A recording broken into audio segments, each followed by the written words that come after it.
En el 74 en Córdoba la situación es difícil porque arranca con el golpe provincial del teniente coronel Navarro, apoyado por la derecha peronista en la provincia y a nivel nacional. Porque Él era claro que Córdoba no era una sólida base de apoyatura a ese giro a la derecha que se implementa a partir de la sustitución del presidente Cámpora, ¿no?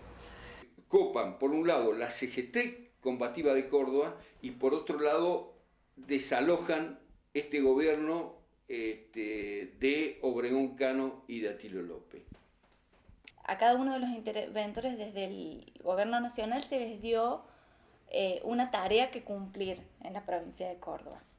Y para mí, y bueno, para otros autores también es muy diferente lo que ocurrió, digamos, con los interventores de Perón que lo que ocurrió con los interventores de Isabel.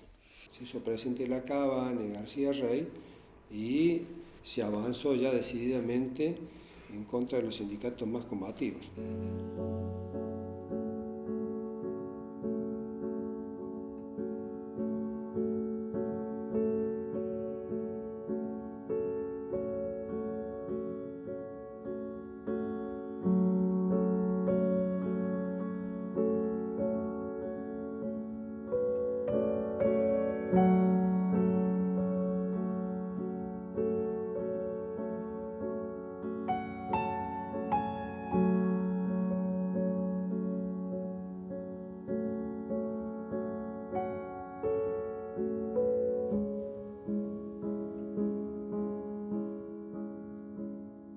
La Córdoba del 70 es la Córdoba de la gesta naciente del 29 de mayo de 1969.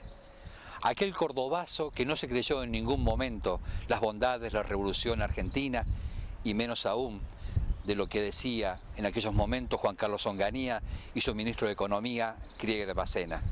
Pero también fue el nacimiento de un gobierno popular de Obregón Cano y Atilio López. Cordobazo, digamos, abrió una brecha tan significativa que incluso hasta el sector del ejército, que en cierta medida había participado de estos hechos buscando una salida, tuvieron que aceptar que, por ejemplo, el peronismo participara como tal y que luego Perón se sentara en la presidencia por tercera vez en octubre de 1973. Yo creo que hasta ahí dio el cordobazo. Y de ahí en más empezó todo este proceso donde la derecha empezó a rearmarse, a reagruparse para contraatacar, ¿no es cierto?, en un hecho que encuentra su proceso inicial, para poner un punto inicial o una bisagra en el Navarrazo, y que culmina el 24 de marzo de 1976.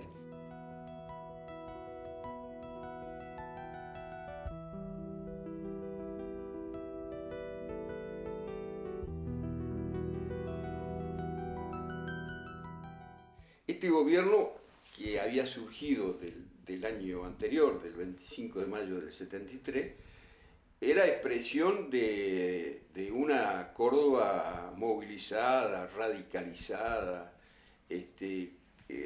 con una experiencia que venía de la lucha contra la dictadura de Onganía, que venía del cordobazo, del desarrollo de las corrientes clasistas, del Citrán, de Salamanca, de Esmata, de ese extraordinario dirigente que era Agustín Tosco, Luis Fuerza. Es decir, esa Córdoba movilizada, radicalizada, había elegido ese gobierno de Obregón Cano y Atilio López, que estaban ligados a la juventud peronista, a lo más avanzado del peronismo y de la sociedad de Córdoba.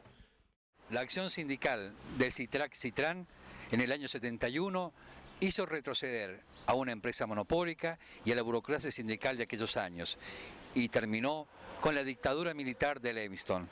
Pero también fue el inicio de otro movimiento sindical encabezado por René Salamanca, Agustín Tosco y Atilio López. en definitiva eran años de una gran lucha política también en la universidad y donde cada partido político, cada frente político, cada agrupación estudiantil, buscaba allí, jugar su papel, desarrollarse.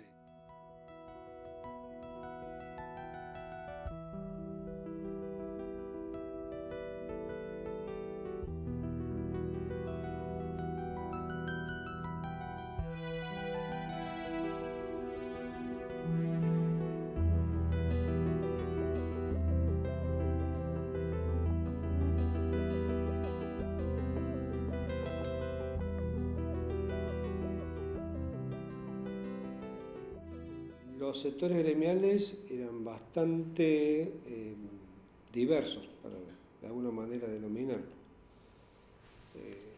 En Córdoba estaba la CGT, que presidían Atilio López, que era de la UTA, Agustín Tosco, que era de Luz y Fuerza, y René Salamanca, que era del Sindicato de Mecánicos. Fue la CGT más combativa que se había generado en la ciudad de Córdoba con posterioridad al cordobazo. Hubo dirigentes de esos gremios que volvían a trabajar, que era una instancia que también había hecho Tosco en Luz y Fuerza y que había hecho el Citrax-Citram también en los sindicatos de Concord y Mates en Ferreira. De modo que fue una experiencia gremialmente importante, también en política, porque los mejores activistas de ese proceso terminaban incorporándose al PCR, a Vanguardia Comunista, al PRT, al peronismo de base, según la mayor afinidad política con uno o con otro sector, ¿no?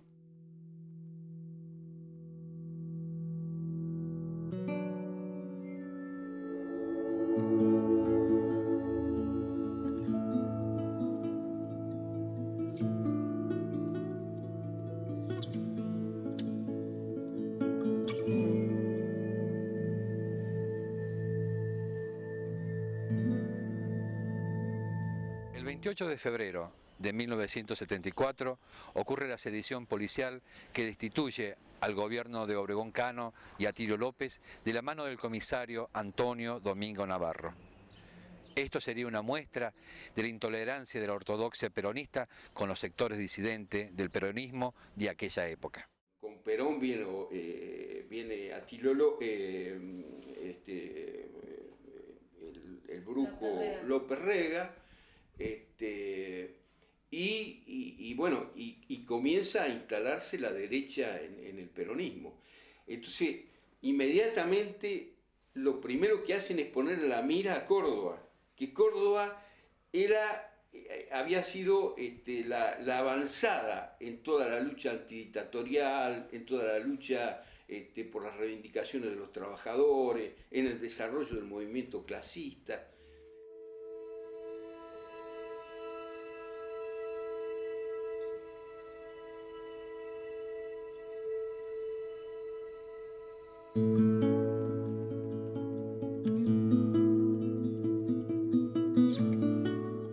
Para nada, Perón era ignorante de este tipo de manejo, digamos, era absolutamente, él quería sacar el pacto social y sabía que el pacto social no se podía producir si Córdoba era resistente.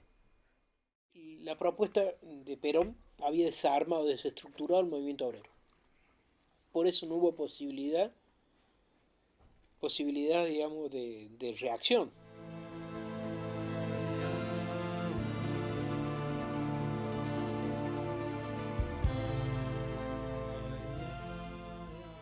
La situación la controlaba el jefe de policía, Navarro, mientras que los gremios en general habían adoptado una actitud bastante pasiva frente a este hecho. El desconcierto fue enorme, digamos, porque si bien veíamos que se venía un avance de los sectores más reaccionarios y que ese avance estaba avalado desde el Poder Ejecutivo por Perón, nosotros no esperamos que sucediera esto. Y cuando sucedió esto, lo que esperábamos era de que hubiera una resistencia popular mucho más grande, ¿cierto? Mucho más importante. Lo que pasa inmediatamente es que el jefe de policía lo detiene a Obregón Cano y a Atilio López y a muchos funcionarios. Bueno, al otro día le dan libertad Obregón Cano viaja a Buenos Aires para reclamar a Perón que era lo que pasaba. Un jefe de policía de la provincia de Córdoba destituía a un gobernador elegido por el pueblo. Perón no lo recibe y presenta a la Cámara, al Congreso, un proyecto de intervención al Poder Ejecutivo de Córdoba. La respuesta a la situación de Córdoba fue la intervención directa del Ejecutivo Nacional y el pedido de renuncia de los gobernantes destituidos. Las elecciones que se iban a realizar nunca se concretaron y la derecha se tomó la revancha. El primer interventor que viene a Córdoba es Dulio Brunello, que era un tipo, digamos, dentro del ámbito político y del peronismo bastante progresista.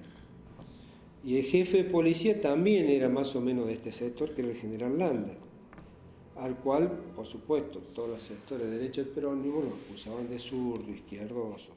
La intervención era básicamente, por un lado, la idea era poner un coto, digamos, a estos estudiantes que se estaban movilizando, pero por otro lado, digamos, también era conciliar y sentarse, digamos, con otros, que eso también lo hizo, digamos, sentarse en la mesa a dialogar con otros partidos políticos. Yo todavía no me he planteado la disyuntiva. Como soldado peronista me limito a cumplir fielmente los cometidos que se me dan. Indudablemente, ni he buscado ser interventor de Córdoba, pero no he podido rehusar a la designación del general Perón, porque constituía una prueba de fuego para mi militancia y constituía un inmenso honor como ciudadano. También como peronista no busqué la designación de vicepresidente segundo del Partido Justicialista, pero estoy dispuesto a cumplirla con el mismo cariño y el mismo esfuerzo con que estoy gobernando la provincia de Córdoba. La gestión de Brunello tuvo un punto fuerte y un punto débil. El punto fuerte fue el apoyo directo que tenía del general Perón. El punto débil fue el distanciamiento con el sindicalismo ortodoxo, por ejemplo, Alejo Simó, el secretario general de la Unión Obrera Metalúrgica, el alejamiento porque no incorporó figuras, prácticamente no incorporó figuras del sindicalismo ortodoxo a su gobierno, es decir, no cedió espacios de poder. Y así fueron ocurriendo los hechos. En noviembre de 1973 se atentaba contra la vida del abogado Hipólito Solari Irigoyen, por entonces uno de los asesores del sindicato de Luz y Fuerza. El 1 de mayo del 74, Perón expulsaba de la plaza a los montoneros, por entonces el ala más combativa y más revolucionaria de este movimiento. Unos meses después ocurría el atentado de Luz y Fuerza. Esto era parte de la historia de aquellos años. Cuando Perón, en marzo del 74, los echa de la Plaza de Mayo, y entonces la juventud peronista ligada a las corrientes más combativas, a Montonero, empiezan a darse cuenta lo que era la ideología del general Perón, ¿no? Que era una ideología netamente burguesa y que venía justamente a apoyar a los sectores más de derecha del peronismo y a los sectores más concentrados de la economía capitalista argentina. Perón estaba sabiendo de esto, ¿no? No con lujo de detalles, pero sí sabía, digamos, que se producían muertes, que se producían atentados, ¿no?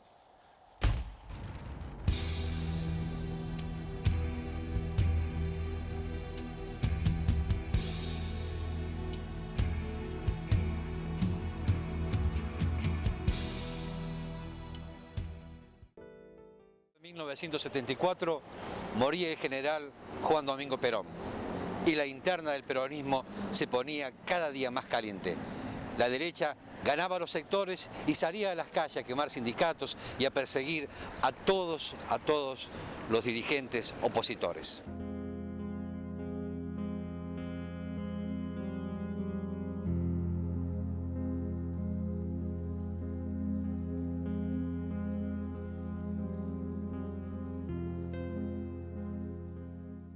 En julio del 74 muere Perón. Entonces asume la Isabel Martínez de Perón con López Rega y bueno, y ahí López Rega inicia una ofensiva contra los sectores de izquierda frontal, ¿no? Una cosa era la presencia de Perón, que era avalada en sus proyectos y acompañada hasta por la misma oposición, y otra cosa es lo que pretenden hacer los sucesores después de la muerte del general.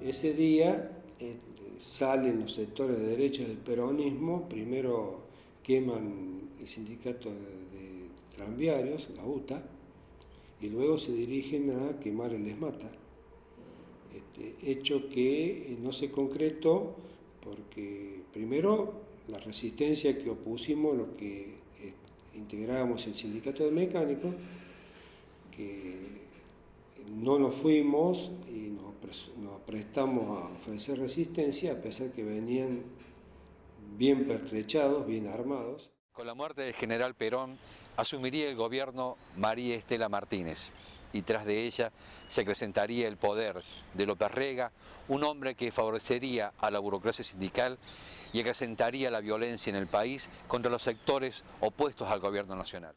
Con la muerte de Perón el proyecto se acentúa, ¿no es cierto? Porque cuando se muere el general, ¿quién se hace cargo? Era evidente que la influencia sobre Isabel de López Rega. Uno podría distinguir un peronismo verticalista y pretoriano, que era el encabezado por el bloque isabelista que tenía apoyos sindicales en las 62 organizaciones de pie junto a Isabel, en la llamada JPERRA de la época, Juventud Peronista de la República Argentina, y en algunos sectores del peronismo político. Y esa represión se hace más ostensible cuando llega a Córdoba digamos, el brigadier Lacabane y el jefe de policía Héctor García Rey, intervienen los gremios, ponen orden de captura contra Salamanca, contra Agustín Tosco, contra Nájera, contra los dirigentes gremiales. Empiezan las bombas a estallar en los locales sindicales de los partidos políticos, del PC, por ejemplo, recuerdo. Esa es una tendencia. Y la otra tendencia, como digo, es los reclamos populares que no habían cesado, estas huelgas como del ESMATA y otras. Surge el movimiento sindical combativo, orientado por Tosco. Los gremios aún intervenidos resisten. No es la primera vez que Luz y Fuerza, la conducción, lucha desde la clandestinidad, lo mismo el caso de ESMATA. La persecución llega a un extremo tal que se convierte en maltratos, secuestros y la muerte misma en la vía pública. El blanco preferido son los sectores de la tendencia revolucionaria. Entre agosto y octubre del 74, bueno, lo matan intervienen el sindicato de Luz y Fuerza, intervienen el sindicato de ESMATA, la derecha Copa UTA, la derecha de las 62 organizaciones ortodoxas, Copa UTA. El 10 de septiembre lo matan a Curuché, el 16 de septiembre lo matan a Tilo López y al contador Varas. Es decir, hay una ofensiva impresionante de la derecha. Lo matan a Silvio Frondizi. Me siento profundamente embargado por la muerte criminal y asesina de un hermano como Tilo López. Y un hermano en muchas oportunidades, cuando tuvo que dar la cara frente a la dictadura, cuando nos vio frente a la CGT de Córdoba,